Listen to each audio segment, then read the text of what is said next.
Last week లోని MCX లోని 4,20,000 రూపాయలు టచ్ చేసినటువంటి సిల్వర్ ప్రైస్ ఈ రోజు మనం చూసినట్లయితే దగ్గరగా 2,40,000 రూపాయల దగ్గరలో ట్రేడ్ అవుతున్నట్లయితే 1,80,000 రూపాయలు టచ్ చేసినటువంటి గోల్డ్ ప్రైస్ ఈ రోజు 1,40,000 దగ్గరలో ట్రేడ్ అవుతుంది. సో సిల్వర్ అండ్ గోల్డ్ ఎందుకు ఇంతలా పడుతున్నాయి అన్నది ప్రతి ఒక్క ఇన్వెస్టర్ కూడా తెలుసుకోవాలి. దాని గురించి ఈ రోజు వీడియోలో మాట్లాడుకుందాం. సిల్వర్ గోల్డ్ ఇంతలా పడుతుండటంతోనే ఈ రోజు సెషన్ లో మీరు అబ్జర్వ్ చేస్తే most of the gold and silver ETFs భయంకరంగా కరెక్ట్ అయ్యాయి. సో ఇంకా ఎన్నాళ్ళు వీటిలో ఫాల్ చూసేటువంటి అవకాశం ఉన్నదన్నది కూడా మనం మాట్లాడుకుందాం. దీంతో పాటుగా నిన్న మన ఛానల్లో బడ్జెట్ రిలేటెడ్ గా ఉన్నటువంటి కీ హైలైట్స్ వీడియోని రిలీజ్ చేస్తాం కదా. ఒకవేళ మీలో ఎవరైనా మిస్ అయితే ఒకసారి వీడియో చూడండి. ఈ కీ హైలైట్స్ అన్ని షేర్ చేసిన తర్వాత బడ్జెట్ డాక్యుమెంట్ కంప్లీట్ గా చదివినట్లయితే ఈ బడ్జెట్ లోని మరికొన్ని షాకర్స్ అయితే ఉన్నాయి. వాటి గురించి కూడా మనం మాట్లాడుకోవాలి. వాటి గురించి డిస్కస్ చేసుకుందాం. వీటితో పాటు మార్కెట్ రిలేటెడ్ ఉన్నటువంటి మరిన్ని important information and results one by one quick గా డిస్కస్ చేసేద్దాం. Next gold and silver related గా మనం మాట్లాడుకోవాలి. లాస్ట్ ఫ్రైడే వరకు కంటిన్యూస్ గా పెరిగినటువంటి గోల్డ్ అండ్ సిల్వర్ ఒక్కసారి ఫ్రైడే రోజు కరెక్ట్ అయ్యి అక్కడి నుంచి కూడా గోల్డ్ అండ్ సిల్వర్ లో మనం కంటిన్యూస్ గా ఫాల్ చూస్తున్నాం కదా. దీనికి కొన్ని మల్టిపుల్ రీజన్స్ ఉన్నాయి. ఫస్ట్ రీజన్ మనం మాట్లాడుకోవాల్సింది యుఎస్ లో జరుగుతున్నటువంటి చేంజెస్. మనకి యుఎస్ ఫెడ్ చైర్మన్ అయినటువంటి జెరోమ్ పవెల్ రిలేటెడ్ గా డొనాల్డ్ ట్రంప్ దగ్గర నుంచి మల్టిపుల్ టైమ్స్ ఎటువంటి స్టేట్మెంట్స్ వచ్చాయి. Mister late Powell rate cuts చేయరీనా, ఇప్పుడు యుఎస్ ఎకానమీ చాలా బాగుంది, రేట్ కట్స్ చేయాలి అని చెప్పి అతను ఎంతగానో డొనాల్డ్ ట్రంప్ ప్రెషర్ చేశారు కదా. ఇతని టర్మ్ ముగిస్తుండటంతో మార్కెట్ ఏం ఎక్స్పెక్ట్ చేసిందంటే ట్రంప్ కి ఫేవరబుల్ గా డిసిషన్స్ తీసుకునేటువంటి వ్యక్తిని ఫెడ్ చైర్మన్ గా అపాయింట్ చేయొచ్చు అని చెప్పి మార్కెట్ ఎక్స్పెక్ట్ చేసింది. సో ఒకవేళ ట్రంప్ కి ఫేవరబుల్ గా డిసిషన్ తీసుకుంటే కొత్త ఫెడ్ చైర్మన్ ఏం చేస్తారు, రాగానే రేట్ కట్స్ అవి చేస్తారు. దట్టు యుఎస్ లోని ఇన్ఫ్లేషన్ ఇంతలా అంటే ఆల్రెడీ మార్కెట్ లోని ఉండాల్సినటువంటి ఇన్ఫ్లేషన్ కన్నా అంటే వాళ్ళ టార్గెట్ లెవెల్ ఏదైతే ఉందో దానికన్నా యుఎస్ లో ఇన్ఫ్లేషన్ ఎక్కువగానే ఉంది కదా. ఇన్ఫ్లేషన్ ఎక్కువగా ఉన్నటువంటి టైంలోని రేట్ కట్స్ చేస్తే ఏమవుతుంది, ఫర్దర్ గా ఇన్ఫ్లేషన్ పెరగచ్చు కదా. సో ఆ ఎకానమీలో అన్సర్టనిటీస్ ఇటువంటివన్నీ కంటిన్యూ అవుతుండడంతో కంటిన్యూస్ గా ఈ మెటల్ ప్రైస్లు పెరిగాయి. అంటే ఈ ఎక్స్పెక్టేషన్స్ తో మరింత పెరిగాయి. కానీ ట్రంప్ ఫైనల్ ఎటువంటి డిసిషన్ తీసుకున్నారు తెలుసా, ఇతను న్యూ ఫెడ్ చైర్పర్సన్ గా మిస్టర్ కెవిన్ వార్ష్ ని అపాయింట్ చేస్తున్నట్టుగా అనౌన్స్ చేశారు. ఈ కెవిన్ వార్ష్ ఇతని స్టేట్మెంట్స్ మీరు చూసారనుకోండి ఎలా ఉంటాయి. ఇతను ఫస్ట్ నుంచి ఏం చెప్తారంటే యుఎస్ లోని ఇన్ఫ్లేషన్ ని కంట్రోల్లోకి తీసుకురావాలని చెప్తుంటారు. అండ్ అంతేకాకుండా రీసెంట్ గా ఒకసారి ఇతను మాట్లాడుతూ ఫెడ్ బ్యాలెన్స్ షీట్ ని ష్రింక్ చేయాలన్నారు, అంటే బ్యాలెన్స్ షీట్ తగ్గించాలన్నారు. ఈ బ్యాలెన్స్ షీట్ ని తగ్గిస్తే ఏమవుతుంది, యుఎస్ ఫెడ్ మార్కెట్ లోకి లిక్విడిటీని పంప్ చేయకుండా టోటల్ టైట్ చేసి ఇన్ఫ్లేషన్ అయితే కంట్రోల్ చేయడానికి అయితే ప్రయత్నిస్తుంది. ఇతను ఇప్పుడు అంటే మార్కెట్ అయితే ఒక రకంగా ఎక్స్పెక్ట్ చేస్తే డొనాల్డ్ ట్రంప్ ఆ అపాయింట్మెంట్ రిలేటెడ్ గా తీసుకున్న డిసిషన్ ఒకలా ఉంది కదా. కొత్తగా వచ్చినటువంటి చైర్మన్ దగ్గర నుంచి ఇలాంటి మూవ్ జరగచ్చు అని చెప్పి మార్కెట్ లో భయాలు మొదలయ్యేసరికి ఇంతలా పెరిగినటువంటి గోల్డ్ అండ్ సిల్వర్ ప్రైస్లు అయితే కరెక్ట్ అయ్యాయి. అండ్ ఆ టైంలో మనకి ఫస్ట్ లోని డాలర్ కూడా యుఎస్ డాలర్ ఇండెక్స్ కూడా 4 years లోన్ టచ్ చేసింది కదా. అంటే మార్కెట్ లో ఈ అన్సర్టనిటీ వీటితోని. సో ఇతని అపాయింట్మెంట్ రిలేటెడ్ గా న్యూస్ వచ్చిన దగ్గర నుంచి డాలర్ ఇండెక్స్ పెరిగింది. వీటన్నిటితోని మనకి ఒక్కసారి గోల్డ్ అండ్ సిల్వర్ అయితే ఫ్రైడే రోజు కరెక్ట్ అయ్యాయి. గోల్డ్ అండ్ సిల్వర్ ఒక్కసారి అంత ఫాల్ అయ్యేసరికి వీకెండ్ లోని మరొక ఇంపార్టెంట్ అనౌన్స్మెంట్ వచ్చింది. సిఎంఈ గ్రూప్ ప్రీవియస్ గా కూడా మీకు గుర్తున్నట్లయితే సిల్వర్ రిలేటెడ్ గా మార్జిన్స్ పెంచింది కదా. సో ఈ సాటర్డే రోజున కూడా సిఎంఈ గ్రూప్ ఏం చేసిందంటే గోల్డ్ రిలేటెడ్ గా మార్జిన్ ని 6% నుంచి 8% కి పెంచితే సిల్వర్ రిలేటెడ్ గా మార్జిన్ ని 11% నుంచి 15% కి పెంచింది. వీటితో పాటు అదర్ మెటల్స్ రిలేటెడ్ గా కూడా అంటే ఇంత ప్రైసెస్ లో వాలటాలిటీ కనపడుతుండడంతో ఒక్కసారి మార్జిన్ హైక్ కూడా చేశారు వాళ్ళు ఆ మెటల్స్ రిలేటెడ్ గా ఉన్నటువంటి పొజిషన్స్ కోసం అని చెప్పి. సో ఈ మార్జిన్స్ వీళ్ళు పెంచారని చెప్పి న్యూస్ ఏదైతే వచ్చిందో వెంటనే మీకు మన social media channels like Telegram కావచ్చు అండ్ అలాగే వాట్సాప్ ఛానల్లో షేర్ చేసాం కూడా. ఈ మార్జిన్ హైక్ ఏదైతే జరిగిందో దాని వలన ఈ రోజు సెషన్ లో మనకి ఫర్దర్ గా కూడా ఫాల్ కంటిన్యూ అయింది. అండ్ దీంతో పాటుగా ఎప్పుడైనా సరే ఒక్కసారి ఇంతలా పెరిగిన తర్వాత సప్మన్ ఫాల్ అయింది అనుకోండి ఏం జరుగుతుంది, కంటిన్యూస్ ప్రాఫిట్ బుకింగ్ జరుగుతుంది కదా. మార్కెట్ లో ఒక పానిక్నెస్ క్రియేట్ అవుతుంది. సో ఆ పానిక్నెస్ క్రియేట్ అవడంతో సివియర్ సెల్ ఆఫ్ అన్నది మనం చూస్తాం. అదే మనకి ఈ రోజు సెషన్ లో మీరు అబ్జర్వ్ చేశారనుకోండి, గోల్డ్ లో కావచ్చు, సిల్వర్ లో కావచ్చు, సిల్వర్ ఈటీఎఫ్స్ లో అన్నిటిలో కూడా సేమ్ పరిస్థితే కనపడింది. జనరలీ మార్కెట్ లో మీరు ఎప్పుడైనా చూడండి, అది ఈక్విటీ మార్కెట్స్ కావచ్చు, గోల్డ్ అండ్ సిల్వర్ కావచ్చు, ఏదైనా సరే పెరుగుతున్నప్పుడు ఏం చేస్తాం అంటే ఫోములో కొనేస్తుంటాం మనం. అంటే ఇంకా పెరిగిపోద్దేమో అనుకుంటాం. పడుతున్నప్పుడు ఏంటంటే మనకు ఒక భయంతో అమ్మేస్తుంటాం. సో ఇప్పుడు గోల్డ్ అండ్ సిల్వర్ లోని సిమిలర్ సిచ్యువేషన్ కనపడుతుంది. సో ఇప్పుడు గోల్డ్ అండ్ సిల్వర్ పరిస్థితి ఇలాగే కంటిన్యూ అవుతుందా లేదా ఇవన్నీ మనం మాట్లాడుకోవాలంటే ఫస్ట్ గోల్డ్ రిలేటెడ్ కాన్సెప్ట్ పక్కన పెడదాం. ఎందుకంటే ఒకవేళ గోల్డ్ ఇప్పుడు ఆల్రెడీ పడింది బాగానే, ఇక్కడ నుంచి ఫర్దర్ గా పడినా కూడా ప్రతి ఒక్కళ్ళ పోర్ట్ఫోలియోలోని ఒక 10% వరకు గోల్డ్ అలొకేషన్ అయితే తీసుకోవచ్చు కదా. దట్టు గోల్డ్ ఒకవేళ పడినా కూడా మళ్ళీ గోల్డ్ పెరిగేటువంటి అవకాశం ఉంటుంది. ఎందుకంటే గోల్డ్ రిలేటెడ్ గా డిమాండ్ అయితే పెరుగుతుంది కాబట్టి గోల్డ్ అయితే పెరుగుతుంది. And that to other metals తో కంపేర్ చేస్తే gold is obviously safe asset class కింద మనం చూడొచ్చు. బట్ సిల్వర్ రిలేటెడ్ గా మీకు గుర్తున్నట్లయితే మీకు సిల్వర్ బాగా పెరిగిన తర్వాత కూడా సిల్వర్ మరొక 40% పెరగచ్చు అని చెప్పి రిపోర్ట్ వచ్చింది కదా. ఆ రిపోర్ట్ గురించి మీకు ఇక్కడ చూపెడుతున్న వీడియోలో కూడా మనం క్లియర్ గా మాట్లాడుకున్నాం. ఆ రిపోర్ట్ గురించి మాట్లాడుకున్నప్పుడు కూడా మనం క్లియర్ గా డిస్కస్ చేసుకున్నాం. Silver is most volatile metal. Price పెరిగినప్పుడు ఏ విధంగా పెరుగుతుందో పడినప్పుడు కూడా అలాగే పడుతుంది. కాబట్టి ఆ రిస్క్ ని అర్థం చేసుకోండి. కొత్తగా ఎవరైనా ఇన్వెస్ట్ చేద్దాం అంటే కొంచెం జాగ్రత్తగా ఉండని చెప్పి ఆ వీడియో అని కాదు, సిల్వర్ ప్రైస్లు పెరుగుతున్నప్పటి నుంచి కూడా మన ఛానల్ అంటే వీడియోస్ లో కంటిన్యూస్ గా చెప్తానే వస్తా ఉన్నాం. వాళ్ళు చెప్పినప్పుడు కొంతమంది దగ్గర నుంచి అంటే కామెంట్స్ ఎలా వచ్చాయంటే, సిల్వర్ మీరు చెప్తానే ఉన్నారు వాలటైల్ మెటల్ అది ఇది అని చెప్పి, కానీ సిల్వర్ ప్రైస్లు ఇంతలా పెరిగిపోతున్నాయి అని చెప్పి కొంతమంది అయితే కామెంట్ చేశారు. బట్ స్టిల్ ఒకసారి మీరే ఆలోచించండి. ఇప్పుడు 4,20,000 టచ్ చేసిన సిల్వర్ ఒక్క 2-3 డేస్ లోనే ఆల్మోస్ట్ ఈ రోజు మనం చూసాం అనుకోండి 2,40,000 పడిపోయింది. ఒకవేళ ఆ హై ప్రైస్ లో ఎవరైనా ఇన్వెస్ట్ చేస్తే ఆ ఇన్వెస్టర్ పరిస్థితి ఇప్పుడు ఎలా ఉంటుంది? పానిక్ అయిపోతారు కదా. దట్ టు సిల్వర్ రిలేటెడ్ గా మనకి ఏంటంటే గోల్డ్ తో మీరు కంపేర్ చేశారనుకోండి, సిల్వర్ లోని చాలా వాలటాలిటీ ఉంటుంది. ఇప్పుడే కాదు, మీకు ఒక చార్ట్ చూపెడతాను చూడండి. ఎన్నిసార్లు సిల్వర్ పెరిగిందో అలాగే పడినప్పుడు కూడా అలాగే పడింది సిల్వర్. దానికోసం మల్టిపుల్ టైమ్స్ మనం మాట్లాడుకున్నాం కూడా. సో అందుకని సిల్వర్ రిలేటెడ్ గా మనం ఇన్వెస్ట్ చేయాలంటే దానిలో ఉన్నటువంటి రిస్క్ అర్థం కావడమే కాదు, మనకు ఆ సైకిల్ ని ప్లే చేయడం కూడా కరెక్ట్ తెలియాలి. ఒకవేళ సైకిల్ మనకు ప్లే చేయడం కరెక్ట్ తెలియలేదు అనుకోండి, అటువంటి వాటిలో మనం స్ట్రక్ అయిపోతాం అండ్ చాలా నష్టపోయేటువంటి ప్రమాదం కూడా ఉంటది. కాబట్టి సిల్వర్ తో ఎప్పుడు కూడా ఇన్వెస్ట్మెంట్ మనం ఆలోచించేటప్పుడు చాలా జాగ్రత్తగా ఉండాలి. సో అలా అని చెప్పి ఇక్కడ నుంచి సిల్వర్ పెరగదని కాదు, ఐ డోంట్ నో, సిల్వర్ ఇక్కడ నుంచి బాగా పెరగచ్చు కూడా మళ్ళీ. కాకపోతే పెరిగినా కూడా సిల్వర్ లో ఎప్పుడైనా సరే ఈ వాలటాలిటీ అన్నది ఉంటుంది. దట్ టు ఫండమెంటల్ రీజన్స్ ఏమీ లేకుండా, ఓకే సిల్వర్ రిలేటెడ్ గా డిమాండ్ పెరిగిందని చెప్పి మరి అంతలా పెరిగిపోయేంత డిమాండ్ ఉందా అంటే లేదు కదా. డిమాండ్ పెరిగింది, ప్రైస్ పెరిగింది, కానీ పెరగాల్సిన దానికన్నా అంతలా పెరిగిపోయిన తర్వాత ఆబ్వియస్ గా ఇటువంటి సెల్ ఆఫ్స్ అన్న మనకు కనపడతాయి. సో అందుకనే సిల్వర్ రిలేటెడ్ గా ఒకవేళ ఎవరైనా ఇన్వెస్ట్ చేస్తున్నట్లయితే మాత్రం కొంచెం జాగ్రత్తగా ఆలోచించండి. ఇంత పడిన తర్వాత కూడా కొంతమంది ఎక్స్పెక్ట్ చేస్తారంటే సిల్వర్ మళ్ళీ తిరిగి ఆ ప్రైస్ కే వెళ్ళిపోవచ్చేమో అని చెప్పి ఎక్స్పెక్ట్ చేసి ఇన్వెస్ట్ చేస్తుంటారు. వెళ్తుందా లేదా ఎవరు కూడా చెప్పలేరు, కానీ ఆ వాలటాలిటీ ఉంటుంది అన్నది గుర్తుపెట్టుకోండి. ఓకే గోల్డ్ ఇక్కడ పడలేదని కాదు, గోల్డ్ కూడా పడింది. బట్ మీరు సిల్వర్ తో కంపేర్ చేస్తే గోల్డ్ ఆ వాలటాలిటీ అనేది కొంచెం తక్కువగా ఉంటుంది. ఈవెన్ గోల్డ్ పడినా కూడా మనం హోల్డ్ చేయగలం.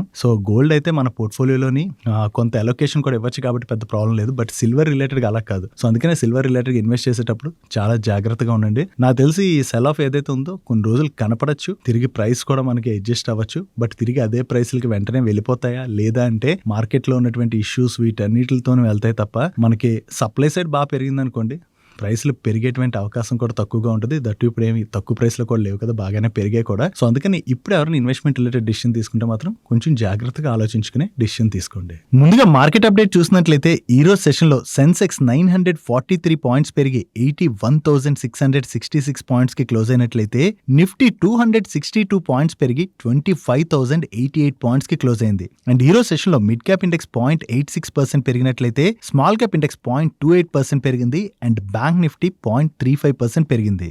అండ్ మార్కెట్ ని ఇంపాక్ట్ చేసేటువంటి థింగ్స్ గురించి మనం మాట్లాడుకోవాలంటే నిన్న బడ్జెట్ రిలేటెడ్ గా వచ్చినటువంటి అనౌన్స్మెంట్స్ తర్వాత మార్కెట్ లో అయితే డిసప్పాయింట్మెంట్ బాగానే కనబడింది. That future and options related గా ఎస్టీటీ ఏదైతే గవర్నమెంట్ రైజ్ చేసిందో దాని తర్వాత ఒక్కసారి మార్కెట్ లో సెల్లింగ్ కూడా మనం చూసాం. దాని తర్వాత ఈ రోజు సెషన్ లో మార్నింగ్ మార్కెట్ స్లైట్ గా పాజిటివ్ లోనే ఓపెన్ అయినా దాని తర్వాత వాలటాలిటీ అన్నది కంటిన్యూ అయ్యి సెకండ్ హాఫ్ నుంచి మార్కెట్ లో ఒక్కసారి సివియర్ బయింగ్ అన్నది కనపడింది. మార్కెట్ ని ఇంపాక్ట్ చేసేటువంటి థింగ్స్ గురించి మనం మాట్లాడుకోవాలంటే ఒకటి వీకెండ్ లోని యుఎస్ ప్రెసిడెంట్ అయినటువంటి డొనాల్డ్ ట్రంప్ దగ్గర నుంచి ఒక ఇంపార్టెంట్ స్టేట్మెంట్ అయితే వచ్చింది. ప్రీవియస్ గా ఇతను వెనిజులా నుంచి ఎవరైతే ఆయిల్ కొంటారో వాళ్ళపైన అయితే టారిఫ్స్ వేస్తా అని చెప్పారు కదా. అప్పట్లో వెనిజులాని కంట్రోల్ చేయడానికి అని చెప్పి ఇతను అటువంటి స్టేట్మెంట్ చేశారు. కాకపోతే ఇప్పుడు వెనిజులా యుఎస్ కంట్రోల్లోకి వచ్చేయడంతో వెనిజులా ఆయిల్ ని ఇతను సెల్ చేయడానికి ప్రయత్నిస్తున్నారు. నువ్వు ఇప్పుడు ఏమంటున్నారంటే ఇండియా అయితే వెనిజులా ఆయిల్ కొనడానికి ఒప్పందం చేసుకున్నది, ఇండియా వెనిజులా ఆయిల్ కొంటదని చెప్పేసి ఇతని దగ్గర నుంచి స్టేట్మెంట్స్ అయితే వచ్చాయి. నువ్వు ఇరాన్ నుంచి ఆయిల్ తీసుకోవడం మానేసావు అంటే వేరే ఇష్యూస్ లైక్ ఇరాన్ మీద శాంక్షన్స్ అవి వేస్తుంది. దాంతోపాటు రష్యా నుంచి ఆయిల్ కొనుక్కున్నట్లయితే మన పైన అడిషనల్ టారిఫ్స్ అవి వేస్తారు కదా, దాని తర్వాత రష్యా నుంచి కూడా ఆయిల్ ఇంపోర్ట్స్ అనేవి తగ్గాయి. సో దీన్ని ఆఫ్సెట్ చేసుకోవడానికి ఇండియా అయితే వెనిజులా ఆయిల్ ఇప్పుడు కొంటదని చెప్పి డొనాల్డ్ ట్రంప్ దగ్గర నుంచి స్టేట్మెంట్స్ రావడమే కాకుండా ఈ రోజు నుంచి మన మినిస్టర్ అయినటువంటి జయశంకర్ గారు యుఎస్ విజిట్ లో ఉన్నారు. నెక్స్ట్ 3 days ఆయన యుఎస్ లోనే ఉంటారు. సో క్రిటికల్ మినరల్స్ రిలేటెడ్ గా కోఆపరేషన్ వీటన్నిటి రిలేటెడ్ గా డిస్కషన్స్ అవి జరగబోతున్నట్టుగా అప్డేట్స్ అయితే వస్తున్నాయి. సో దీని తర్వాత మార్కెట్ లోని కొంత ఏంటంటే యుఎస్ ఇండియా మధ్యన ట్రేడ్ డీల్ రిలేటెడ్ గా హోప్స్ అయితే బిల్డ్ అయ్యాయి. ఆ హోప్స్ బిల్డ్ అవడంతో పాటుగా ఈ రోజు మీరు అబ్జర్వ్ చేశారనుకోండి క్రూడ్ ప్రైస్లు కూడా బాగానే తగ్గాయి. క్రూడ్ ఇలా తగ్గడం మన ఎకానమీ రిలేటెడ్ గా మనం పాజిటివ్ గా చూడొచ్చు. ఎందుకంటే మనం క్రూడ్ ని ఎక్కువగా ఇంపోర్ట్ చేసుకుంటాం కాబట్టి మన క్రూడ్ ప్రైస్లు తగ్గాయి అనుకోండి, అది మన ఎకానమీ పైన ఆబ్వియస్ గా పాజిటివ్ ప్లే చేస్తుంది. దీంతో పాటుగా డాలర్ కి అగెనిస్ట్ గా మన రూపీ కొంత స్ట్రెంగ్ అయింది. సో క్రూడ్ తగ్గడం, డాలర్ కి అగెనిస్ట్ గా రూపీ స్ట్రెంగ్ అవడం, ఇటువంటి వేరియస్ థింగ్స్ తోని ఈ రోజు సెషన్ లో మన మార్కెట్ లో అయితే పాజిటివ్ మూమెంటం చూసాం. కాకపోతే ఈ వీక్ లో మనం ఒక ఇంపార్టెంట్ ఈవెంట్ అయితే ట్రాక్ చేయాలి. అదే ఈ February 4th నుంచి 6th మధ్యన మన ఆర్బీఐ ఎంపీసీ మీటింగ్ అయితే జరగబోతుంది. ఈసారి ఆర్బీఐ యాక్చువల్లీ 0.25% వరకు కూడా రేట్ కట్ చేయొచ్చు, అంటే 25 basis points రేట్ కట్ చేయొచ్చు అని చెప్పి ముందు హోప్స్ ఉండేవి. బట్ ఇప్పుడు రిటర్స్ వాళ్ళు ఏమంటున్నారంటే ఆర్బీఐ దగ్గర నుంచి రేట్ కట్ రిలేటెడ్ అనౌన్స్మెంట్ అయితే రాకపోవచ్చు అని చెప్పి వీళ్ళు ఎక్స్పెక్ట్ చేస్తున్నారు. ఫైనల్లీ ఆర్బీఐ ఎంపీసీ మీట్ లో రేట్ కట్ చేస్తారా లేదా, అండ్ అలాగే ఇన్ఫ్లేషన్ రిలేటెడ్ గా, గ్రోత్ రిలేటెడ్ గా ఆర్బీఐ దగ్గర నుంచి ఎటువంటి స్టేట్మెంట్స్ వస్తాయి, ఇవన్నీ కూడా మనం ట్రాక్ చేయాలి. ఆర్బీఐ దగ్గర నుంచి వచ్చేటువంటి ఈ అనౌన్స్మెంట్స్ మార్కెట్ పైన ఆ ఇంపాక్ట్ ఉంటుంది కాబట్టి ఈ వీక్ లో మనం ట్రాక్ చేయాల్సినటువంటి ఇంపార్టెంట్ మీటింగ్ ఇది. సో ఈ మీటింగ్ లోనే ఆర్బీఐ దగ్గర నుంచి పాజిటివ్ స్టేట్మెంట్స్ కానీ వచ్చాయి అనుకోండి, ఆబ్వియస్ గా అది మార్కెట్ పైన కొంత పాజిటివ్ ప్లే చేసేటువంటి అవకాశం ఉంది. దట్టు ప్రెసెంట్ మనం ఈక్విటీ మార్కెట్స్ చూసాం అనుకోండి, లాస్ట్ 1 to 1.5 year లో మన మార్కెట్స్ బాగానే కరెక్ట్ అయ్యాయి. దో నిన్న ఫైనాన్స్ మినిస్టర్ దగ్గర నుంచి ఈక్విటీ మార్కెట్ రిలేటెడ్ గా కొంత నెగిటివ్ స్టేట్మెంట్స్ వచ్చినా కూడా మన ఎకానమీలో కనపడుతున్నటువంటి గ్రోత్, వీటన్నిటితో పాటు యుఎస్ తోని ట్రేడ్ డీల్ రిలేటెడ్ గా హోప్స్ ఇవన్నీ పెరగడంతోనే ఈ రోజు సెషన్ లో మార్కెట్ లో మనకి కొంత పాజిటివ్ మూమెంట్ అయితే కనపడింది. మార్కెట్ రిలేటెడ్ ఉండేటువంటి ఇటువంటి ఇంపార్టెంట్ ఇన్ఫర్మేషన్ ఏదైతే ఉంటుందో దాన్ని మీకు డీటెయిల్ గా షేర్ చేయడానికి మన టీం పెడుతున్నటువంటి ఎఫర్ట్స్ కనుక మీకు హెల్ప్ఫుల్ అవుతున్నట్లయితే మన వీడియోని అయితే మర్చిపోకుండా లైక్ చేయడానికి ప్రయత్నించండి.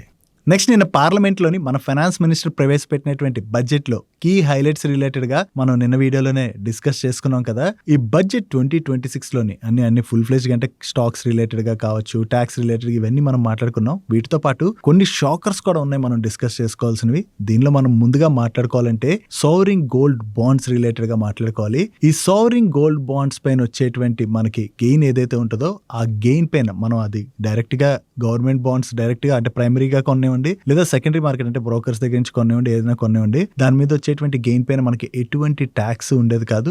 బట్ ఇప్పుడు మనం ప్రైమరీగా, అంటే ఫస్ట్ గవర్నమెంట్ నుంచి కొన్నాం అనుకోండి, ట్యాక్స్ అయితే ఉండదంట. ఒకవేళ సెకండరీ మార్కెట్ లో కనుక కొన్నట్లయితే ఆ సోవరింగ్ గోల్డ్ బాండ్స్ మనం రెడీమ్ చేసుకున్నప్పుడు ఏదైతే గెయిన్ వస్తుందో దానిపైన క్యాపిటల్ గెయిన్ ట్యాక్స్ అయితే పడుతుందని చెప్పి గవర్నమెంట్ అనౌన్స్ చేసింది. 2026 April 1st నుంచి ఇది అమల్లోకి రాబోతుంది. సోవరింగ్ గోల్డ్ బాండ్స్ రిలేటెడ్ గా వచ్చినటువంటి ఈ అనౌన్స్మెంట్ తోనే కొంత సోవరింగ్ గోల్డ్ బాండ్స్ రిలేటెడ్ గా మనకి మార్కెట్ లో నెగిటివిటీ అన్నది కనబడుతుంది. ఈ అనౌన్స్మెంట్ అయితే చేయకుండా ఉండాల్సింది గవర్నమెంట్. అండ్ దీంతో పాటు సెకండ్ థింగ్ మనం మాట్లాడుకోవాలంటే మ్యూచువల్ ఫండ్స్ పైన మనకి డివిడెండ్స్ వస్తాయి కదా. ఈ డివిడెండ్ ఇన్కమ్ ఏదైతే ఉంటుందో దాన్ని మనం ప్రీవియస్ గా మనం ఏదైనా లోన్స్ అవి తీసుకుని వాటికి ఇంట్రెస్ట్ పే చేసినట్లయితే దానికి సెట్ ఆఫ్ చేసుకునేటువంటి అవకాశం ఉండేది. బట్ ఇప్పుడు దాన్ని కూడా క్యాన్సిల్ చేసేసారు. కొంతవరకు ఇది కూడా ఇన్వెస్టర్స్ రిలేటెడ్ గా మనం నెగిటివ్ గా చూడొచ్చు. అండ్ అలాగే మనకి క్రిప్టో అసెట్స్ ఎవరి దగ్గరైనా ఉండి వాటిని గనక డిక్లేర్ చేయలేదనుకోండి, పెర్ డే 200 రూపీస్ పెనాల్టీ అయితే విధిస్తామని చెప్పి కొత్త రూల్ తీసుకొచ్చారు. అండ్ అంతేకాకుండా ఒకవేళ రాంగ్ గా డిక్లేర్ చేసినట్లయితే 50,000 రూపీస్ పెనాల్టీ విధిస్తా అని చెప్పి గవర్నమెంట్ నుంచి అయితే అనౌన్స్మెంట్ వచ్చింది. ఒకవేళ ఎవరైనా, అంటే క్రిప్టో అసెట్స్ మీలో ఎవరి దగ్గర ఉన్నట్లయితే కరెక్ట్ గా డిక్లేర్ చేయండి. ఒకవేళ డిక్లేర్ చేయలేదు లేదా డిక్లేర్ చేయకుండా ఉంచినట్లయితే మీ పైన ఈ భారీ పెనాల్టీసే పడేటువంటి అవకాశం ఉంటుంది. కాబట్టి వీటిని అయితే ఇన్వెస్టర్స్ గుర్తుపెట్టుకోవాలి. Next, coming to the stock of the day. ఈ రోజు మన స్టాక్ ఆఫ్ ది డే లో కంపెనీ వచ్చేసి లేటెంట్ వ్యూ. ఈ లేటెంట్ వ్యూ వాళ్ళ నెంబర్స్ అయితే వచ్చాయి. ఈ క్వార్టర్ లో వీళ్ళ నెంబర్స్ మీరు అబ్జర్వ్ చేసినట్లయితే ఇక్కడ స్క్రీన్ మీద డిస్ప్లే చేస్తాను చూడండి. వీళ్ళ టాప్ లైన్ లోని ఇయర్ ఆన్ ఇయర్ లో కావచ్చు, క్వార్టర్ ఆన్ క్వార్టర్ లో కావచ్చు, మనకి మంచి గ్రోత్ డెలివర్ చేశారు. And coming to Pat, year on year లో వీళ్ళ ప్యాట్ లో 19% గ్రోత్ డెలివర్ చేస్తే సీక్వెన్షియల్ బేసిస్ లో 11% గ్రోత్ డెలివర్ చేయడం జరిగింది. సో ఓవరాల్ గా ఈ క్వార్టర్ లోని వీళ్ళ నెంబర్స్ బాగున్నాయి. ఈవెన్ మార్కెట్ ఎక్స్పెక్ట్ చేసిన దానికన్నా కూడా వీళ్ళు బెటర్ నెంబర్స్ ఇవ్వడం జరిగింది. సో నెంబర్స్ బాగా వచ్చేసరికి ఈ రోజు సెషన్ లో స్టాక్ పాజిటివ్ గా రియాక్ట్ అయింది. Now coming to Latent View, company side మనం మాట్లాడుకోవాలంటే చాలా మంచి కంపెనీయే. కాకపోతే ప్రెసెంట్ మీరు ఇక్కడ వాల్యుయేషన్స్ కూడా మీకు డిస్ప్లే చేస్తాను చూడండి. వాల్యుయేషన్స్ పరంగా మనం చూసినట్లయితే మనకి ఈ కంపెనీ ఐపీఓకి వచ్చి లిస్ట్ అయిన దగ్గర నుంచి చూస్తే స్టాక్ బాగానే కరెక్ట్ అయింది. కానీ స్టిల్ ప్రెసెంట్ ఉన్నటువంటి వాల్యుయేషన్స్ లో చూసినా కూడా కొంతవరకు ఈ స్టాక్ ఎక్స్పెన్సివ్ వాల్యుయేషన్స్ లోనే ట్రేడ్ అవుతున్నట్టుగా మనం అర్థం చేసుకోవచ్చు.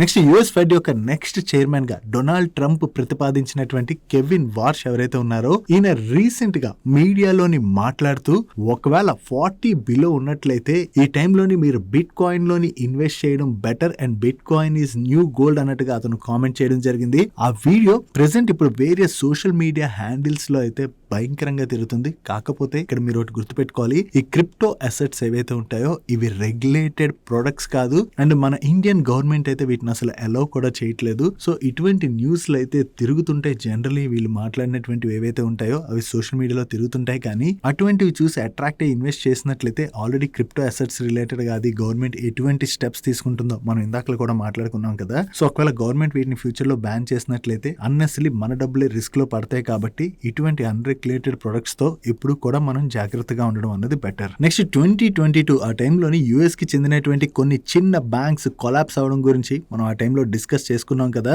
సో ఇప్పుడు యుఎస్ కి చెందినటువంటి మరొక బ్యాంక్ అయితే కొలాప్స్ అయింది. ఇది Chicago based metropolitan capital bank and trust.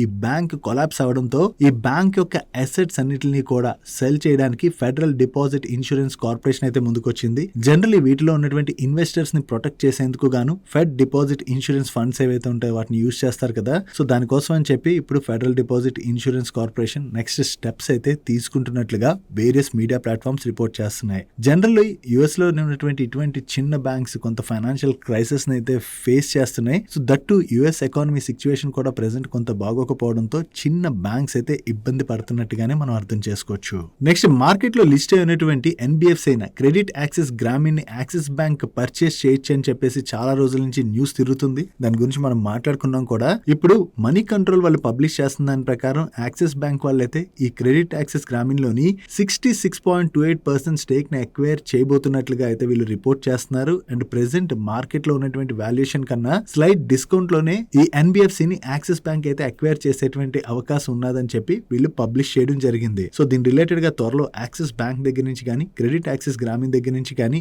ఏదైనా క్లారిఫికేషన్ వస్తుందేమో చూడాలి. నెక్స్ట్ పీబీ ఫిన్టెక్ రిలేటెడ్ గా సిఎన్బిసి వాళ్ళ దగ్గర నుంచి ఒక ఇంపార్టెంట్ న్యూస్ అయితే వచ్చింది. వీళ్ళ సోర్సెస్ ద్వారా తెలిసినటువంటి ఇన్ఫర్మేషన్ ప్రకారం పీబీ ఫిన్టెక్ వాళ్ళు ఇంటర్నేషనల్ మార్కెట్స్ లోని ఇన్సూరెన్స్ డిస్ట్రిబ్యూషన్ చేసేటువంటి ఒక కంపెనీని ఎక్వైర్ చేయడానికి ప్రయత్నిస్తున్నారని, ఈ ఎక్విజిషన్ రిలేటెడ్ గా ఫండ్ అయితే కావాలి కదా, దానికోసం అని చెప్పి వీళ్ళు క్యూఐపీ రూట్ లోని త్వరలోనే ఫండ్ రైజ్ చేసేటువంటి అవకాశం ఉందని చెప్పి వీళ్ళు రిపోర్ట్ చేస్తున్నారు. బట్ నేను ఈ వీడియో రికార్డ్ చేసేంత వరకు పీబీ ఫిన్టెక్ దగ్గర నుంచి దీని రిలేటెడ్ ఎటువంటి క్లారిఫికేషన్ రాలేదు. వీళ్ళ దగ్గర నుంచి త్వరలో ఏదైనా క్లారిఫికేషన్ వస్తుందేమో చూడాలి. నెక్స్ట్ వరల్డ్ బ్యాంక్ వాళ్ళు ఇండియన్ గవర్నమెంట్ తోని న్యూ పార్ట్నర్షిప్ అయితే అనౌన్స్ చేశారు. ఈ పార్ట్నర్షిప్ వలన ఒక కంపెనీ అయితే లాభపడబోతుంది. ముందుగా ఈ పార్ట్నర్షిప్ గురించి మాట్లాడుకుందాం. ఈ న్యూ పార్ట్నర్షిప్ లో భాగంగా మన ఇండియన్ గవర్నమెంట్ కి నెక్స్ట్ 5 years పాటు world bank annually $8 to $10 billion worth financing solutions అయితే ఆఫర్ చేయబోతుంది. దీనిలో భాగంగా మన కంట్రీలోని private sector lead job creation పెంచేందుకు గాను స్కిల్ అప్గ్రేడింగ్ అండ్ అలాగే ఎస్ఎంఈస్ యొక్క బ్యారియర్స్ ఏవైతే ఉంటాయో వాటిని రెడ్యూస్ చేయడానికి world bank and Indian government కలిపి అయితే వర్క్ చేయబోతున్నాయి. ఇప్పుడు వరల్డ్ బ్యాంక్ ఇండియన్ గవర్నమెంట్ కలిపి ఈ ప్రైవేట్ సెక్టర్ లో జాబ్ క్రియేషన్ రిలేటెడ్ గా స్కిల్ అప్గ్రేడేషన్ వీటిపైన వర్క్ చేయబోతున్నాయి కదా. సో ఈ స్కిల్ అప్గ్రేడేషన్ రిలేటెడ్ గా మనం చూసినట్లయితే రీసెంట్ గా లిస్టెడ్ స్పేస్ లో ఉన్నటువంటి కంపెనీ అయినటువంటి ఆర్ఎన్ఐటి వాళ్ళ దగ్గర నుంచి ఒక ఎక్స్చేంజ్ ఫైలింగ్ అయితే వచ్చింది. వీళ్ళు government of Andhra Pradesh skill development ecosystem కి గాను ఏదైతే టెండర్ ఫ్లోట్ చేశారో ఆ టెండర్ లో వీళ్ళు L1 బిడ్డర్ గా సెలెక్ట్ అవడం జరిగింది. దీనిలో భాగంగా ఈ స్కిల్ అప్గ్రేడేషన్ కోసం అని చెప్పి వీళ్ళు నైపుణ్యం యూనిఫైడ్ స్కిల్ డెవలప్మెంట్ పోర్టల్ ఏదైతే ఉన్నదో దాన్ని ఆంధ్రప్రదేశ్ గవర్నమెంట్ కోసం డిప్లాయ్ చేయబోతున్నారు. ఇప్పుడు ఆంధ్రప్రదేశ్ గవర్నమెంట్ తో కలిపి వీళ్ళు ఈ స్కిల్ అప్గ్రేడేషన్ రిలేటెడ్ గా ఏదైతే పోర్టల్ ని డిప్లాయ్ చేస్తారో వరల్డ్ బ్యాంక్ ఫండింగ్ కూడా రావడం వలన వేరియస్ స్టేట్ గవర్నమెంట్స్ కూడా ఇటువంటి స్టెప్స్ తీసుకోవచ్చు. కాబట్టి ఆ స్టేట్ గవర్నమెంట్స్ దగ్గర నుంచి కూడా వీళ్ళకి ఆర్డర్స్ వచ్చేటువంటి అవకాశం ఉండడంతోనే ఈ రోజు సెషన్ లోని మనకి ఈ స్టాక్ లోని పాజిటివ్ మూమెంట్ అన్నది కనపడింది. నెక్స్ట్ ఓలా వాళ్ళ దగ్గర నుంచి లే ఆఫ్స్ రిలేటెడ్ గా ఒక అనౌన్స్మెంట్ వచ్చింది. వీళ్ళు ఓవరాల్ గా 150 to 175 ఎంప్లాయీస్ ని లే ఆఫ్ చేస్తున్నట్టుగా అనౌన్స్ చేశారు. అంటే వీళ్ళ ఓవరాల్ ఎంప్లాయీస్ లోని 5% వర్క్ ఫోర్స్ ని ఓలా కట్ చేస్తున్నట్టుగా మనం అర్థం చేసుకోవచ్చు. ఓవరాల్ గా వీళ్ళు కంప్లీట్ ఆటోమేషన్ సైడ్ అయితే వర్క్ చేసామని, సో ఆటోమేషన్ రిలేటెడ్ గా వర్క్ చేయడం వలన ఈ జాబ్ కట్స్ అయితే చేస్తున్నట్టుగా ఓలా వాళ్ళు రెస్పాండ్ అవడం జరిగింది. సో ఇక్కడ ఓలా ఎలక్ట్రిక్ అనే కాదు, వేరియస్ సెక్టర్స్ లో ఉన్నటువంటి కంపెనీస్ ఏవైతే ఉన్నాయో ఆ కంపెనీస్ చాలా వరకు కూడా ఆటోమేషన్ సైడ్ వర్క్ చేస్తుండడం వల్ల కొన్ని జాబ్స్ అయితే ఫ్యూచర్ లో కూడా ఇంకా ఇంపాక్ట్ అయ్యేటువంటి అవకాశం అయితే ఉన్నది. సో ఓవరాల్ గా కంపెనీస్ ఇలా ఆటోమేషన్ సైడ్ వర్క్ చేయడం వలన వాళ్ళ ఎంప్లాయ్ ఎక్స్పెన్సెస్ తగ్గుతాయి కదా, దీని ద్వారా వాళ్ళ ప్రాఫిట్స్ పెంచుకోవడానికి అయితే కంపెనీస్ ప్రయత్నిస్తున్నాయి. బట్ ఏంటంటే దీనిలో భాగంగా కొంతమంది జాబ్స్ కోల్పోయేటువంటి ప్రమాదం అయితే క్లియర్ గా ఉన్నది. నెక్స్ట్ ఎన్సిసి వాళ్ళ దగ్గర నుంచి ఈ జనవరి మంత్ బిజినెస్ అప్డేట్ వచ్చింది. ఓవరాల్ గా ఈ జనవరి మంత్ లోని వీళ్ళు 2456 crores వర్త్ ఆర్డర్స్ అయితే విన్నారు. టోటల్ గా ఇవి 5 ఆర్డర్స్. ఈ ఆర్డర్స్ లోని 1922 crores వర్త్ ఆర్డర్స్ వీళ్ళకి వాటర్ డివిజన్ లో వచ్చినట్లయితే 290 crores worth orders transportation division లో వచ్చాయి. అండ్ మరొక 244 crores వర్త్ ఆర్డర్స్ వీళ్ళకి ఎలక్ట్రికల్ డివిజన్ లో వచ్చినట్టుగా వీళ్ళు ఎక్స్చేంజెస్ కి అప్డేట్ చేస్తున్నారు. వీళ్ళు ఇలా కంటిన్యూస్ గా ఆర్డర్స్ విన్ అవుతుండడంతో వీళ్ళ ఆర్డర్ బుక్ కూడా బాగా గ్రో అవుతుంది. కాబట్టి ఇది ఎన్సిసి వాళ్ళ రిలేటెడ్ గా మనం పాజిటివ్ గా చూడొచ్చు. నెక్స్ట్ రీసెంట్ గా ఎస్ఎంఈ సెగ్మెంట్ లోని ఐపీఓకి వచ్చి లిస్ట్ అయినటువంటి కంపెనీ అయిన డిజిలాజిక్ సిస్టమ్స్ లిమిటెడ్ వాళ్ళు వీళ్ళ ఐపీఓకి వచ్చినటువంటి టైంలోని ప్రాజెక్ట్ ఉడాన్ రిలేటెడ్ గా వీళ్ళు ఇండియన్ బ్యాంక్ దగ్గర నుంచి ఏదైతే టర్మ్ లోన్ తీసుకున్నారో దాన్ని అయితే రీపే చేస్తామని చెప్పారు. సో ఐపీఓ ద్వారా రేస్ చేసినటువంటి ఈ ఫండ్ లోని 8 crores ఆఫ్ ఫండ్ ని వీళ్ళు టర్మ్ లోన్ పే చేయడానికి యూజ్ చేశారు. మరొక 0.42 crores వర్త్ వీళ్ళు ఇంటర్నల్ ఎక్యూరల్స్ ద్వారా అరేంజ్ చేసి టోటల్ గా 8.42 crores వర్త్ టర్మ్ లోన్ ని రీపే చేసినట్టుగా వీళ్ళు ఎక్స్చేంజెస్ కి అప్డేట్ చేస్తున్నారు. అండ్ వీళ్ళ ప్రాజెక్ట్ ఉడాన్ ఏదైతే ఉన్నదో అది ఫైనాన్షియల్ ఇయర్ 28 కల్లా కంప్లీట్ అవుతుందని చెప్పి వీళ్ళు అప్డేట్ చేయడం జరిగింది. ఓవరాల్ గా వీళ్ళు ఐపీఓ ద్వారా రేస్ చేసినటువంటి ఫండ్ యూజ్ చేసుకుని టర్మ్ లోన్ పే చేయడం వల్ల ఓవరాల్ గా వీళ్ళకి ఫైనాన్స్ కాస్ట్ అనేది తగ్గుతుంది కాబట్టి అది మార్కెట్ అయితే పాజిటివ్ గా తీసుకుంది. దాంతోనే ఈ రోజు సెషన్ లో డిజిలాజిక్ స్టాక్ అయితే పాజిటివ్ గా రియాక్ట్ అయింది. Next bulk and cartridge explosives manufacture చేసేటువంటి సోలార్ ఇండస్ట్రీస్ వాళ్ళకి ఇంటర్నేషనల్ క్లయింట్స్ దగ్గర నుంచి కొత్తగా 589 crores వర్త్ ఆర్డర్స్ అయితే వచ్చాయి. ఈ ఆర్డర్స్ లో భాగంగా ఈ క్లయింట్స్ కి వీళ్ళు డిఫెన్స్ ప్రొడక్ట్స్ ని సప్లై చేయవలసి ఉన్నది అండ్ ఈ కాంట్రాక్ట్స్ ని వీళ్ళు 4 years లో ఎగ్జిక్యూట్ చేయాలి. Next infrastructure engineering and construction company అయినటువంటి ఆఫ్కాన్స్ ఇన్ఫ్రాస్ట్రక్చర్ వాళ్ళకి ఆఫ్రికాలోని $100 million worth infrastructure project order అయితే వచ్చినట్టుగా వీళ్ళు ఎక్స్చేంజెస్ కి అప్డేట్ చేస్తున్నారు. దీనిలో భాగంగా ఉగాండాలోని వీళ్ళు రోడ్ ప్రాజెక్ట్ రిలేటెడ్ గా అయితే వర్క్ చేయబోతున్నారు. సో ఈ కొత్త ఇంటర్నేషనల్ ఆర్డర్ ఏదైతే వచ్చిందో ఇది ఆఫ్కాన్స్ ఇన్ఫ్రా వాళ్ళ రిలేటెడ్ గా మనం పాజిటివ్ గా చూడొచ్చు. నెక్స్ట్ ఇండియా అండ్ రష్యా కలిపి air craft manufacturing industry related గా వర్క్ చేయబోతున్నట్టుగా ఒక ఆర్టికల్ అయితే పబ్లిష్ అయ్యేసరికి దానికి హిందుస్థాన్ ఏరోనాటిక్స్ లిమిటెడ్ వాళ్ళు అయితే రెస్పాండ్ అయ్యి రష్యాకి చెందినటువంటి పబ్లిక్ జాయింట్ స్టాక్ కంపెనీ అయిన యునైటెడ్ ఎయిర్ క్రాఫ్ట్ కార్పొరేషన్ వాళ్ళతోని వీళ్ళు MOU లోకి ఆల్రెడీ 27th October లోనే ఎంటర్ అయ్యామని దీనిలో భాగంగా వీళ్ళు civil commuter air craft SJ-100 related గా బోత్ కంపెనీస్ కలిపి వర్క్ చేయబోతున్నట్టుగా స్టాక్ ఎక్స్చేంజెస్ కి ఆ టైంలోనే అప్డేట్ చేసాం. సో కొత్తగా రష్యాతోని ఎయిర్ క్రాఫ్ట్ మ్యానుఫ్యాక్చరింగ్ రిలేటెడ్ గా ఏమీ MOU చేసుకోలేదు. ఇది ఆల్రెడీ ప్రీవియస్ గా చేసుకున్నటువంటి MOU అని చెప్పి వీళ్ళైతే క్లారిఫికేషన్ రిలీజ్ చేయడం జరిగింది. నెక్స్ట్ గోద్రేజ్ ప్రాపర్టీస్ వాళ్ళ దగ్గర నుంచి ఒక ఇంపార్టెంట్ అప్డేట్ అయితే వచ్చింది. వీళ్ళు సౌత్ ముంబైలోని ఈ 2025 నవంబర్ లో లాంచ్ చేసినటువంటి గోద్రేజ్ ట్రయాలజీ ప్రాజెక్ట్ ఏదైతే ఉన్నదో ఈ ప్రాజెక్ట్ లోని ఇప్పటి వరకు వీళ్ళు 2000 crores worth premium residential houses ని సేల్ చేసినట్టుగా వీళ్ళు ఎక్స్చేంజెస్ కి అప్డేట్ చేస్తున్నారు. సో వీళ్ళు కొత్తగా లాంచ్ చేసినటువంటి ఈ ప్రాజెక్ట్ కి బయర్స్ దగ్గర నుంచి మంచి డిమాండ్ అయితే కనపడుతున్నట్టుగా వీళ్ళ మేనేజ్మెంట్ షేర్ చేస్తుంది. సో వీళ్ళు లాంచ్ చేసినటువంటి ఈ ప్రాజెక్ట్ లో ఇంత మంచి సేల్స్ జరిగాయి కాబట్టి ఇది గోద్రేజ్ ప్రాపర్టీస్ వాళ్ళకైతే పాజిటివ్ కానుంది. నెక్స్ట్ ఫార్మా కంపెనీ అయినటువంటి లూపిన్ వాళ్ళ రిలేటెడ్ గా 2 అప్డేట్స్ ఉన్నాయి. వీళ్ళు US లోని డసాటెనిబ్ టాబ్లెట్స్ అయితే లాంచ్ చేసినట్టుగా ఎక్స్చేంజెస్ కి అప్డేట్ చేస్తున్నారు. అండ్ US లోని ఈ టాబ్లెట్స్ యొక్క యాన్యువల్ సేల్స్ $930 million. ఈ టాబ్లెట్స్ ని US లో వీళ్ళు లాంచ్ చేయడం ద్వారా వీటి రిలేటెడ్ గా ఉన్నటువంటి ఆపర్చునిటీని వీళ్ళు క్యాటర్ చేసే అవకాశం ఉంది కాబట్టి ఇది లుపిన్ వాళ్ళకైతే పాజిటివ్ కానుంది. దీంతో పాటుగా ఈ లుపిన్ వాళ్ళు నాన్ ప్రాఫిట్ డ్రగ్ డెవలపర్ అయినటువంటి TB అలయన్స్ వాళ్ళతోని స్ట్రాటజిక్ కొలాబరేషన్ అయితే అనౌన్స్ చేశారు. ఈ కొలాబరేషన్ లో భాగంగా వీళ్ళిద్దరూ కలిసి మల్టిపుల్ మైకోబాక్టీరియల్ డిసీజ్ ట్రీట్మెంట్ కోసం అని చెప్పి యూజ్ చేసే ఇన్వెస్టిగేషనల్ డ్రగ్ అయిన టెలాసిబిక్ డెవలప్మెంట్ అండ్ కమర్షియలైజేషన్ రిలేటెడ్ గా వర్క్ చేయబోతున్నట్టుగా షేర్ చేస్తున్నారు.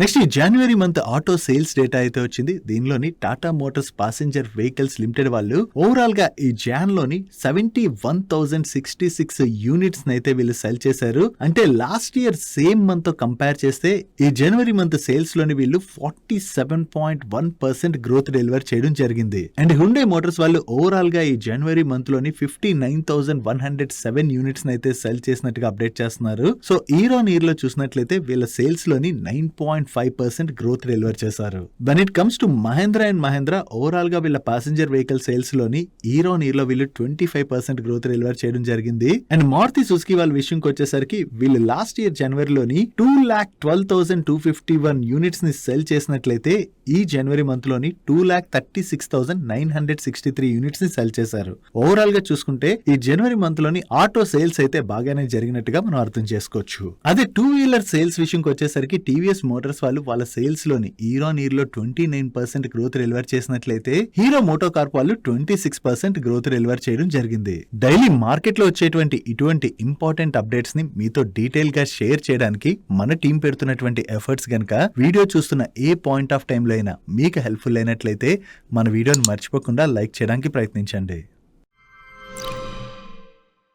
నెక్స్ట్ జెన్ టెక్నాలజీస్ వాళ్ళ నెంబర్స్ వచ్చాయి. వీళ్ళ నెంబర్స్ ఎలా ఉన్నాయో చూద్దాం. లాస్ట్ ఇయర్ సేమ్ క్వార్టర్తో కంపేర్ చేస్తే ఈ క్వార్టర్లో వీళ్ళ ఆపరేటింగ్ రెవెన్యూలోను, ఎబిటాలోను అండ్ ప్యాట్ లోను మంచి గ్రోత్ డెలివర్ చేశారు. అండ్ ప్రీవియస్ క్వార్టర్తో కంపేర్ చేసిన ఈ క్వార్టర్లోని వీళ్ళ ఆపరేటింగ్ రెవెన్యూలో డీసెంట్ గ్రోత్ డెలివర్ చేశారు. కానీ ఈ క్వార్టర్లోని వీళ్ళ ఎక్స్పెన్సెస్ బాగా పెరిగిపోవడంతో సీక్వెన్షియల్ బేసిస్ లోని వీళ్ళ ప్యాట్ లో డ్రాప్ కనిపిస్తుంది. Coming to their order book, ఈ క్వార్టర్ లో వీళ్ళు టోటల్ గా 585 crores వర్త్ ఆర్డర్స్ అయితే విన్ అయ్యారు. అండ్ అలాగే 177.83 crores వర్త్ ఆర్డర్స్ ని ఎగ్జిక్యూట్ చేయడం జరిగింది. దీంతో ఈ క్వార్టర్ ఎండింగ్ నాటికి వీళ్ళ దగ్గర 1082 crores వర్త్ ఆర్డర్ బుక్ అయితే ఉన్నది. నెక్స్ట్ ఈ రోజు సెషన్ లోని పవర్ గ్రిడ్ వాళ్ళ నెంబర్స్ అయితే వచ్చాయి. వీళ్ళ నెంబర్స్ ఎలా ఉన్నాయో చూద్దాం. వీళ్ళ టోటల్ ఇన్కమ్ లోని ఇయర్ ఆన్ ఇయర్ లో 7% గ్రోత్ డెలివర్ చేశారు. దీనిలోని వీళ్ళ ట్రాన్స్మిషన్ చార్జెస్ లో 9% గ్రోత్ డెలివర్ చేసినట్లయితే కన్సల్టెన్సీ సర్వీసెస్ ఇన్కమ్ లోని 105% గ్రోత్ డెలివర్ చేశారు. అండ్ టెలికాం ఇన్కమ్ లోని 8% గ్రోత్ డెలివర్ చేయడం జరిగింది. ఓన్లీ థింగ్ ఏంటంటే ఈ క్వార్టర్ లోని వీళ్ళ అదర్ ఇన్కమ్ కాంపనెంట్ తగ్గడంతోనే మనకి టోటల్ ఇన్కమ్ లోని స్లైట్ గా గ్రోత్ కనిపిస్తుంది. అండ్ ఇయర్ ఆన్ ఇయర్ లోని వీళ్ళ ప్యాట్ లో కూడా డీసెంట్ గ్రోత్ డెలివర్ చేశారు. అండ్ సీక్వెన్షియల్ బేసిస్ లో మనం కంపేర్ చేసిన వీళ్ళ ఆపరేటింగ్ రెవెన్యూ లో మంచి గ్రోత్ కనిపిస్తుంది. అండ్ ప్రీవియస్ క్వార్టర్ లోని వీళ్ళు 3566 crores ప్యాట్ జనరేట్ చేసినట్లయితే ఈ క్వార్టర్ లోని 4184 crores వర్త్ ప్యాట్ జనరేట్ చేయడం జరిగింది. ఓవరాల్ గా ఈ క్వార్టర్ లోని వీళ్ళ టాప్ లైన్ లోను, బాటమ్ లైన్ లోను డీసెంట్ గ్రోత్ డెలివర్ చేయడంతో ఈ రోజు సెషన్ లో పవర్ గ్రిడ్ స్టాక్ అయితే పాజిటివ్ గా రియాక్ట్ అయింది. నెక్స్ట్ రియల్ ఎస్టేట్ కంపెనీ అయినటువంటి మహీంద్రా లైఫ్ స్పేసెస్ వాళ్ళ నెంబర్స్ వచ్చాయి. వీళ్ళ నెంబర్స్ ఎలా ఉన్నాయో చూద్దాం. లాస్ట్ ఇయర్ సేమ్ క్వార్టర్ తో కంపేర్ చేసిన, ప్రీవియస్ క్వార్టర్ తో కంపేర్ చేసిన ఈ క్వార్టర్ లో వీళ్ళ ఆపరేటింగ్ రెవెన్యూ లో చాలా మంచి గ్రోత్ డెలివర్ చేయడం జరిగింది. And last year same quarter లోని వీళ్ళు 22 crores లాస్ జనరేట్ చేసినట్లయితే ప్రీవియస్ క్వార్టర్ లో 47 crores ప్యాట్ జనరేట్ చేశారు. అండ్ ఈ క్వార్టర్ లోని వీళ్ళు 108.88 crores ప్యాట్ జనరేట్ చేయడం జరిగింది. ఈ క్వార్టర్ లో ఇంత ప్యాట్ పెరగడానికి రీజన్ ఈ క్వార్టర్ లో వీళ్ళకి ఎక్సెప్షనల్ గెయిన్ ఉన్నది. దాంతో పాటుగా వీళ్ళ జాయింట్ వెంచర్ కంపెనీస్ దగ్గర నుంచి కూడా వీళ్ళకి బాగానే ప్రాఫిట్ వచ్చింది. ఈ రెండు